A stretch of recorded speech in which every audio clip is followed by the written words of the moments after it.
Praise the Lord. ഞാനിപ്പോൾ നിൽക്കുന്നത് Jakarta international എയർപോർട്ടിലാണ്. ഇതൊരു വളരെ ബ്യൂട്ടിഫുള്ളായുള്ള എയർപോർട്ടാണ്. ഞാനിവിടെ വന്നപ്പോൾ ഞാനിവിടെ ഒരു സ്റ്റാച്യു കണ്ട്. അപ്പോൾ ആ സ്റ്റാച്യു കണ്ടപ്പം എനിക്ക് നിങ്ങളെ കൂടെ ഒന്ന് കാണിക്കണമെന്ന് എനിക്കൊരാഗ്രഹമുണ്ട്. ഇതാണ് ആ സ്റ്റാച്യു.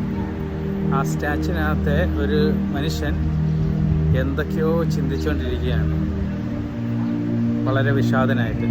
ഇതാണ് നമ്മളുടെ അവസ്ഥ. യേശുക്രിസ്തു എന്ന സത്യം അറിഞ്ഞില്ലെങ്കിൽ നമ്മൾ അടിമത്തത്തിലാണ്. സത്യം നമ്മളെ സ്വതന്ത്രരാക്കും. The truth will set us free. നമ്മളുടെ കൺഫ്യൂഷൻ എല്ലാം മാറും. നമുക്ക് ശാന്തിയും സമാധാനവും കർത്താവ് തരും. അതിനാൽ നസ്രായനായ യേശുക്രിസ്തുവിനെ ഏകരക്ഷണയെ സ്വീകരിക്കുക, അതിനെ കൊണ്ട് ഏറ്റുപറയുക. നീയും നിൻ്റെ കുടുംബവും രക്ഷ പ്രാപിക്കും. ആമേൻ.